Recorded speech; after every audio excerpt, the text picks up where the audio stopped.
So I come from a small northern town in BC called Willow River. We're about 30 miles from Prince George. So whenever I refer to Prince George, I always call it the town. It's a big town for me. If you're not familiar with BC, it's BC's northern capital is on the sign when you walk and come in, and there's a huge King Kong style man called Mr. PG that's made of wood that people have been burning down for years. So eventually now he's made of metal. You're listening to One Feather, Two Pens. Lessons and stories from Indigenous peoples, building and navigating digital sovereignty. A special series on What's That Noise?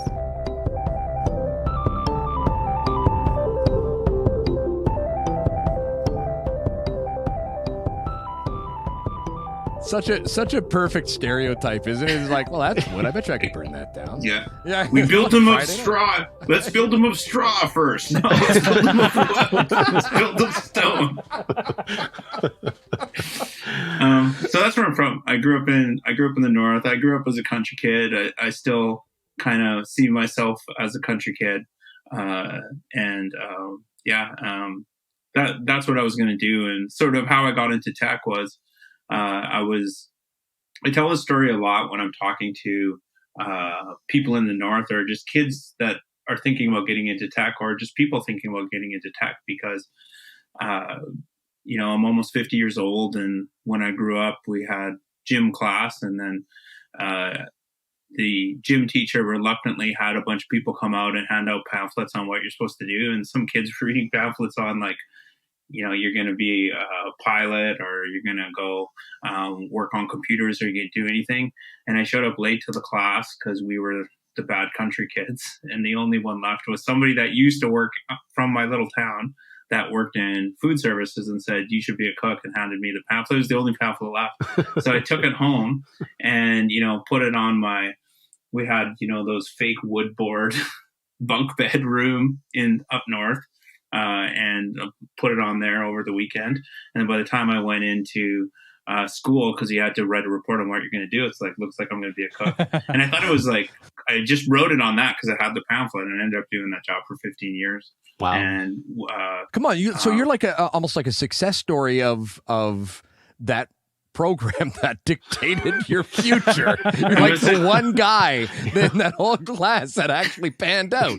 Yeah, they're like, it worked. He converted it. And then I was on another talk, and they said, it sounds like pamphlets really dictate what you did, because like when I decided to go into tech, I was in Whistler, loving my life, working at Chateau Whistler. It's a phenomenal hotel. Fairmont is an amazing employer, and I was flying, traveling all over the world, and living really good on a much smaller, living on privileges, because you have such a good travel budget. And I was like, I'm going to do this the rest of my life. And somebody handed me a pamphlet that said Infotech, the way of the future. And then 2 months later, I'm enrolled in this computer program, and I can't do it.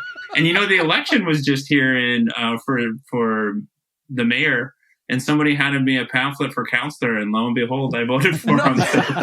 So hand me a pamphlet, and I'll get it done. You better hope that somebody doesn't corrupt me in some way with a bad idea, because I guess pamphlets really work for me. I don't know. I'm going to start a GoFundMe and just hand you a pamphlet, okay? Of all the possible outcomes that I could have imagined for One Feather, Two Pens, I didn't think that handing Josh Nilson a pamphlet would be the way to drive forward. The defining moments of our lives, right? Yeah, piece of paper.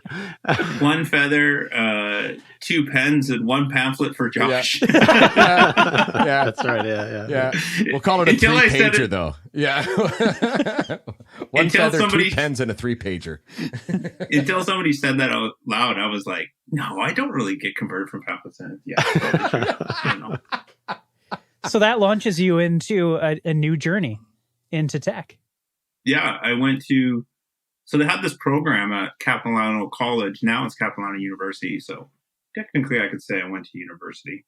Or I could say I just went to college and screw university, depending on what crowd I'm drinking with. That's so right. You know what I mean? You don't need university. I just went to college. And so they had this great program back in the day where a lot of people went to it, and it was meant for mature students, if you had work, you could do that. I did have a couple years of university credit where I went to the community college university credit in Prince George and did like 2 courses, a year sort of deal, and was eventually going to think about doing it, but never got around to it. And it was a 10-month intensive program that showed you back in the early 2000s, near 2001, that was about the way of the future, information technology. So you did a little bit of coding. You built websites in Dreamweaver, which you probably don't want to do anymore. You built games in Shockwave, which you definitely don't want to do anymore. And you kind of learned the ways of the web, everything from building an e-commerce site to making videos. I was really interested in graphic design, and I was the worst programmer. I was the worst coder out of everyone. So I ended up having to do the business development side of things, which is where they put the worst coder in a group. The least terrified to talk to people. So I would go out for the practicum and go to I did a lot of the video editing that's still at the BC Sports Hall of Fame, and the interactive displays, and we would pitch them what we're going to build them for free as part of our sort of working practicum. And then you build interactive websites and stuff like that. So that's kind of what I did for the 10 months to get my 2-year diploma. I just want to take a minute to just acknowledge that we are all coming from someplace in this country that belongs to the traditional people and is likely unceded traditional territories. Just want to take a minute to acknowledge that, and wherever you may be in the country listening to this podcast, we are just taking a minute to just acknowledge that we are here with you in your space, in your community, in your home, in those traditional territories in which you reside, and hands up and great respect to everyone there. And just taking a minute to say thank you for the opportunity to be here with you today and share the space with you, and come at this interview and this conversation from a good place. And hopefully we leave the table better set than the way we found it, in the context of lifting up our people and just getting a better understanding of the places where we work, where we live, and where we have fun. So thank you. Kielakesla. Josh, by every measure, you are successful. I mean, Eastside Games has, launched several world-class games: Trailer Park Boys, Greasy Money, RuPaul's Drag Race, Superstar, The Office. You are an industry champion when I think about the impact that could be having on young Indigenous people and their First Nations, Indigenous, Métis, folks, and their kind of realization that they could be part of this space and share this awesome technological journey, if you like. Where's your head at when you think about that kind of impact you're having or could be having in that space? When you say it like that, I'm like, I want to meet this guy. Like, here's a pamphlet. Here's a pamphlet. If you have a pamphlet on this, I'd like to see this guy. I mean, it's unreal. I mean, it takes. So I think one of the advantages I have is I come from a small town, and really, when you're rallying in a small town, everyone's behind you. So it's your family, it's your friends, and everyone's supporting. I have a very supportive, amazing wife that supports me, and my kid really knows what I have to do. And it's kind of been heads down, hard work for 9-10 years. And now we're starting to see some of that stuff come to success. And whatever you determine success is. But, my real passion is just to, it's kind of weird. I know we talked about this when we initially started chatting, but I think some of it's coming from where I was born, but also like how I was raised. I think some of the uniqueness for me anyways about being Métis is you kind of have a foot in both worlds. And I think one of those worlds is you should step up and say what you're doing, and everyone should see that. And the other world is, let's keep it down. Like, we don't need to draw attention. Let's just do a good job and heads down, hard work. So it's something I always think about, but it's something I always feel like I didn't work this hard to not pay it forward. So I wish somebody in that moment would have, said, you can do anything you want. Because I really believe that's true now in the world we live in. Anyone with a laptop and a phone could build something amazing that could reach the world. Like we have, even though there's a huge number of apps, like I just did a talk with Google Play, and there's over 1,000 apps every day that are pushed on Google Play, and a similar amount on Apple, a little bit less, but every day. But the cool thing about that is a couple of them could pick up, or if you decide to go into like your podcast could pick up and go to the top of the charts, or your TikTok could go viral, or you can make a YouTube video that millions of people will see, and you don't need a $10,000 budget to do any of that stuff. It's still possible to see growth because everything's becoming more and more accessible. And I think that's phenomenal.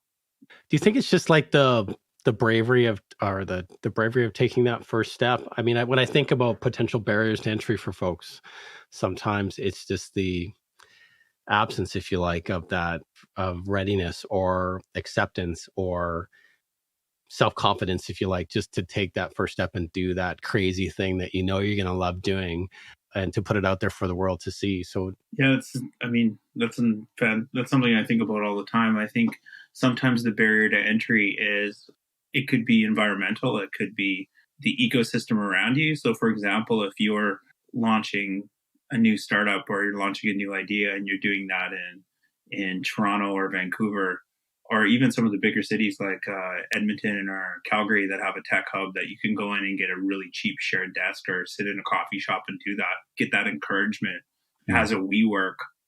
There's just an energy about like, Uber for dogs? That sounds amazing. You should totally do it.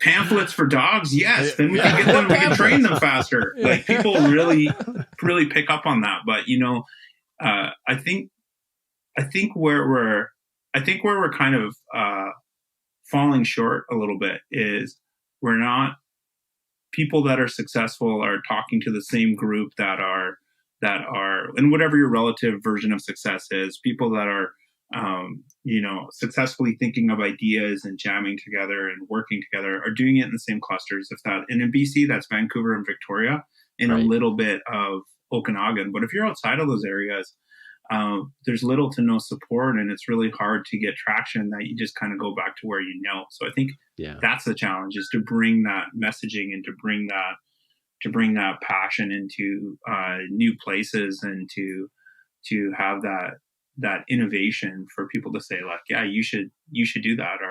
Or I think remote work helps a lot. Silver lining of COVID, if there can be one, is we've shown as long as you have an internet connection and a webcam, you should be able to go and work anywhere. So maybe that will help. Whereas before we were like, well, I can't hire somebody from Queen Charlotte Islands. I can't hire somebody from Prince George. I can't hire somebody from there because they need to come into the office every day. We have hybrid work now, and it's pretty easy for people to be able to work all over. Josh, I'm going to ask you a question, and I preface it saying I apologize in advance if this makes me sound very, very white. He's really good at sounding really white. I know. I can't wait for the question. I know. It's like, this may sound racist, but no. Do you like Yellowstone? Because I think it's awesome.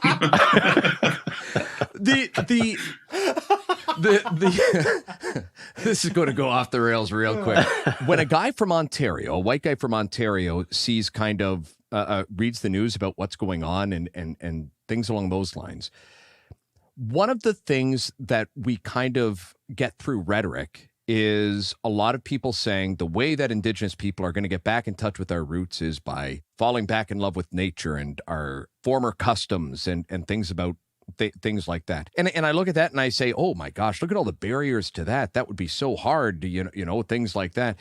And then I start to look at what you're doing and the success that you're having and the want to get more Indigenous people involved in tech and become more tech savvy and stuff that Lawrence is doing as well to kind of get more of a digital fingerprint and things along those lines.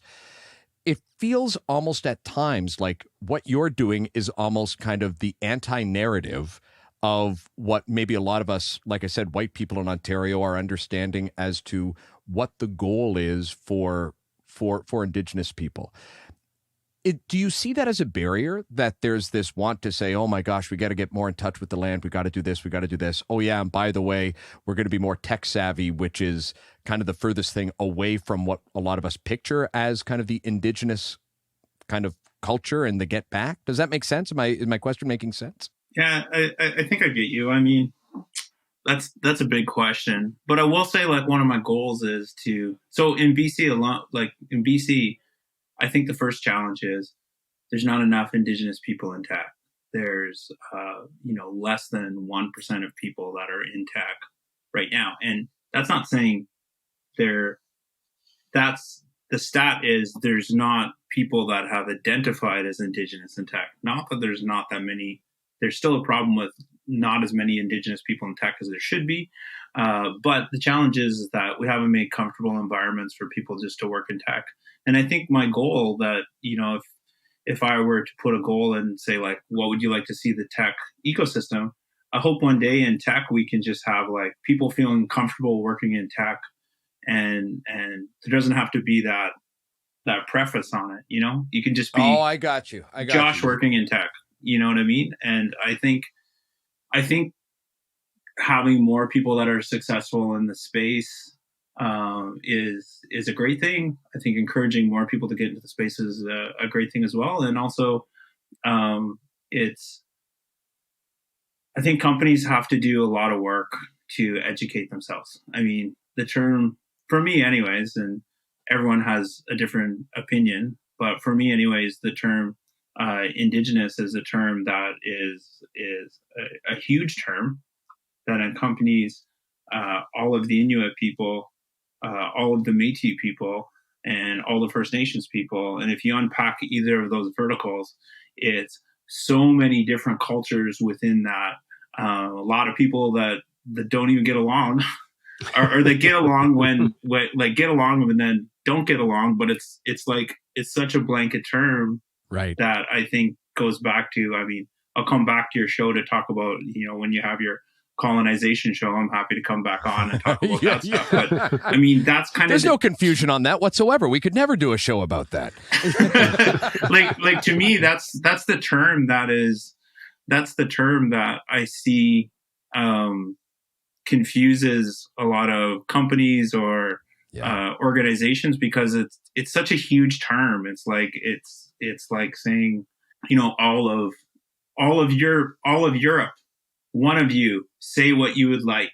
Right. Okay, right, you're all in agreement? Good. Yeah. It's just such a huge, even within our own province of BC, or even within Ontario, there's all these different groups, and we're all like part of this term, but we're unique and different. And I think that's hard to unpack, because I think a lot of times companies want a box that they can tick off. Right. And say, all right, we're good.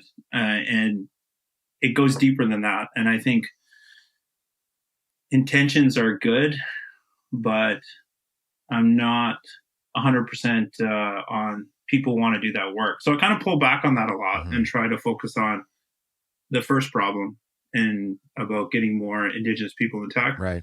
Lifting up people where I can and helping where I can. Sometimes it feels like I don't even know if I'm helping, but I try to move forward and hope that it does. There are all these things, whether by accident or design, that either are designed to keep us out, or just by accident, their very structure keeps in First Nation, Indigenous, Métis people out of play. How do we, as folks who are kind of leaders in this space, trying to have this conversation in a good way and make space to invite our people into play and work and be a part of this industry and this sector? What are the messages you're sharing with them to light that fire, a passion to be a part of this tech space? Oh, wow. Is there a pamphlet handed to me? Man, we got to start investing in pamphlets. That's right. Yeah. We found the one guy that actually reads pamphlets. It's all on my side of the desk. Well, what I always say is, when we go to Imaginative every year, we've been a sponsor for 3 or 4 years. Tremendous festival. If people haven't gone, you should go look at what's online, digital, or go in space. Is go and learn, and I love learning, and I think I'll spend the rest of my life learning about Indigenous people, and there's so much to learn, and it's exciting, and I think it's a great opportunity right now, like about all these new, like I think there's a great opportunity, but there's a great passion for it if you want to build a business on it to for that to be an authentic experience that people haven't learned. I mean, think about video games or think about movies, and we always only see it from one side. And wouldn't it's to me, it just seems way cooler to see it from the other side. Like I want to play Red Dead Redemption, but not as a cowboy. Yeah. Oh, interesting. Oh, interesting. Yeah.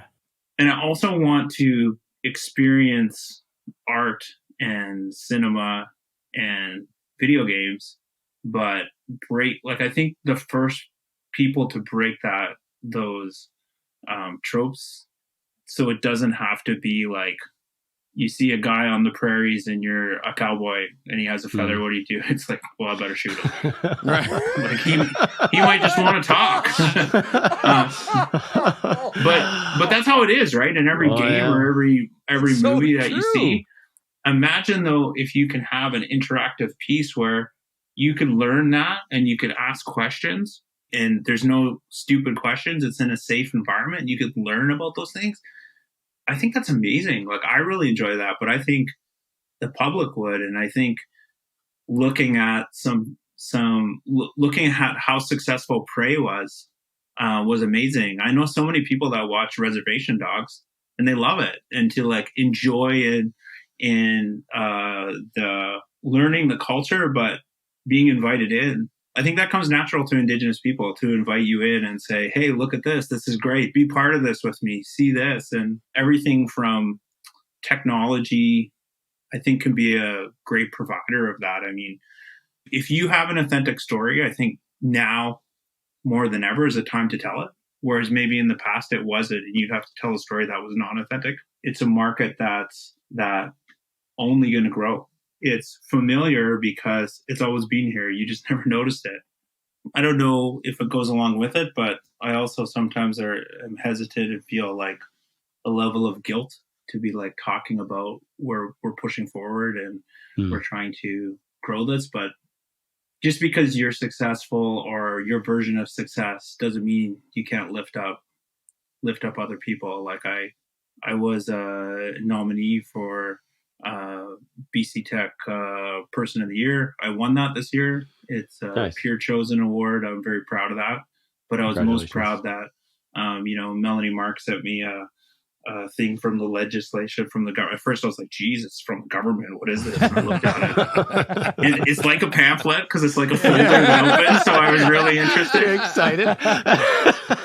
And then she just put some really nice words in there that we're encouraging to say, like, this is exactly what, like, this is what you need to do so other people see this. And this is, one of the first steps where we need to talk about the successes as much as we talk about all the other stuff. It's all important, but we need to talk about some of the successes, and rising tide lifts all canoes. So it's like if somebody else is having success, let's lift them up and champion that and do that, and let's keep doing that, and let's keep the conversation going.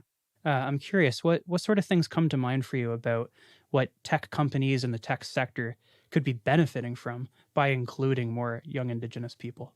Well, I think it's Indigenous people of all ages, because one of the great things about tech is we're a lot more adaptable. Like, you don't need to go out in the field and you can, you're sitting in a chair most of the time. You can work from home.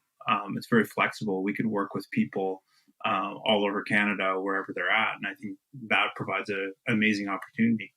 But I just think it's about point of view and learning and diversifying your company. I really think diversified teams produce a lot better. And I still think there's a lot of learning that needs to happen, including with myself.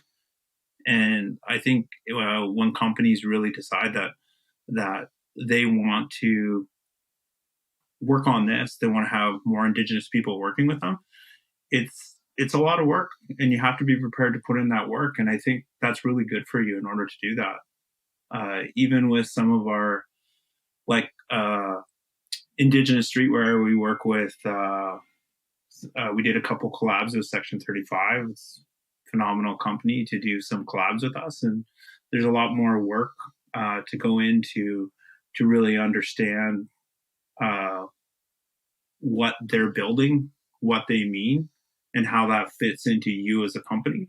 It's not just like you go and order some units and then send it off and then do that. There's a bit more of a process involved, but I think it's an important process, and it's a process that it's a learning process for our team as well, to figure that out. And for me to start talking about that, because if you don't do that process, then what happens is we do business, and I think business in its very manner is a very colonialism thing. I mean, I think it is, because now I'm on a board of directors and I'm like, why are we talking like we're British lords? Like, I don't understand. Here, you bring it to order, and can I have one person say they're starting the meeting? It's like, yes, we're already starting the meeting. Why are we talking like this? Like, I second it. Yeah, we're wearing these white wigs while we're doing it. And for me, that's just really baffling, because I'm like, I don't know anyone that talks about this. Like, maybe this is what you learn in your first 2 years of university, is all this oh, sorry, I've got House of Lords at 10 o'clock, so I can't go. And 11 o'clock, we learn peasant talk. I'll be there as well. I'll see you there, sir. But if you don't go through those learning processes, and you don't have a comfortable environment where you can kind of explore that, then I think what happens is, if you mean to or not, the most meaning organizations is you create an environment that isn't welcoming. You're using maybe some language that isn't offensive, but it's not welcoming. Some of our sayings are just like what you say in tech. It's like, hey, we can't say that anymore because it kind of means this. I don't like this. Or say you're celebrating certain holidays, but not other holidays. That can be quite offensive, right? So you really have to learn about that. And that's just 101 to figure out what that is. That a lot of people kind of know that, but maybe don't. If you're new to an organization, you're not going to correct your CEO to say, hey, maybe, if we're doing this for Canada Day, we should maybe do this for Indigenous Peoples Day. You're not going to correct your CEO doing that, but you're also sending a message that for some people isn't welcoming. If I'm playing a video game and I'm a cowboy and I see somebody coming towards me that would be a native, my first instinct would be, oh, that's the bad guy that I'm supposed to shoot. Right. And I couldn't imagine being on the other side of things if I was an Indigenous person told, here's the game that we're playing. All right, the good guys are wearing cowboy hats. The bad guys are wearing feather headdresses, and how insulting that would be to the whole culture. Right. But it's totally, again, that's kind of totally hijacked my brain of the Western influence of kind of what that story was the good guys are the cowboys trying to bring in technology. The bad guys are the First Nations people that are trying to impede progress, right? Yeah, so thank you so much for opening my eyes to that, because I quite frankly, I'm embarrassed that I never saw it before. Now you could add in the Métis people. You don't know what side they're on, but you just don't want to go near them. They're wearing raccoon hats and shooting everyone. Yeah, Louis Riel. I learned a lot about Louis Riel. Do I need to know anything else? That was about it, right? You need to learn. don't trust John A. McDonald if he invites you. That's right. If he invites you to a party and a dream, just say no. You know what's funny is I was playing Dungeons and Dragons with my son last night, and we're on this quest, right? He's the dungeon master too, right? So he's 11, and we're on this quest, and we meet this stranger on the trail, and I have him describe the stranger to me, and it just he immediately kind of a whole bunch of triggers, and my response was to kill the stranger. So I go to kill the stranger, and of course he fights back and just wipes me out in one roll of the dice. I'm not sure how familiar you are with Dungeons and Dragons, but one roll of the dice and I'm on life support. And afterwards, after we finished the quest, he's like, "Why did you do that, Dad? Like if you would have collaborated and partnered with this guy, we would have got to the dragon battle, which was the whole, which is the kind of higher level kind of endpoint here in this part of this Dungeons and Dragons program." And I was like, here's my son calling me out on 11 years old. It should have been more collaborative, should have been more open and receptive to this character, but just the way that this character was described to me, a whole bunch of triggers, right? I was like, no, can't trust white strangers. Gotta kill him. Gotta kill him. There's no gray area either. It's like, I can either collaborate or kill him. There is no just walking away. That's right. Yeah. And 5 minutes into the game, you're dead. Game over. Game over. Yes, yeah.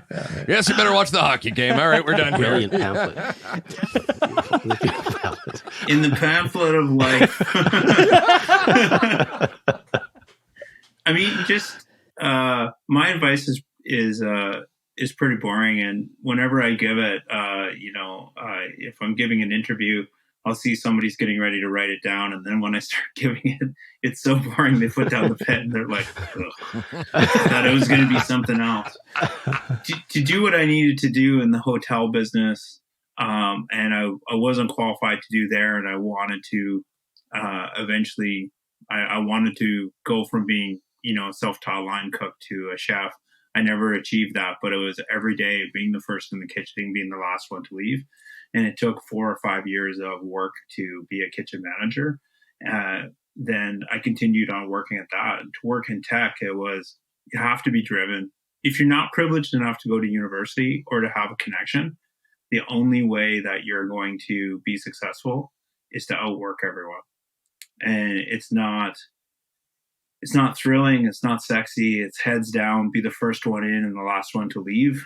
Be determined, ask lots of questions, and just have your eye on the prize. And, I really believe that, like just pinning that down and putting that up and wherever you wake up in the morning and saying, in 5 years, I'm going to work at a video game studio. And every step I take is going to go towards that and map that out. It takes a long time. And the advice I always give that everyone says, I guess sucks, is what's your key to working in tech or to have whatever you measure as success in tech? And it's like, work really hard for 7 years and you'll have one small step forward. So it takes 7 years to be an overnight success. And right now we're in very challenging times in tech, and it's just to continue driving forward and make sure that you're focusing on what you need to focus on, and what you don't need to focus on, you got to put that aside. But you can't have both. You can't have all the excitement of what you want to do and be successful in this. I think you have to find those levers to pull so you could be successful in one, go forward. Josh, take us out with what's coming down the pipe with ESG. We're building some really cool things. We're building some really cool tech that's going to hopefully help independent developers or small studios build games, build and measure success for their games. And then in addition to that, we have some really cool projects that we're getting ready to launch. And then my passion is I just want to get as successful as possible so I can continue to disrupt the industry. I think the industry needs that. Yeah, that's what I'm going to do. Awesome. Thank you, sir. Really appreciate you taking time with us today. Hela Kesla, thank you very much. Merci.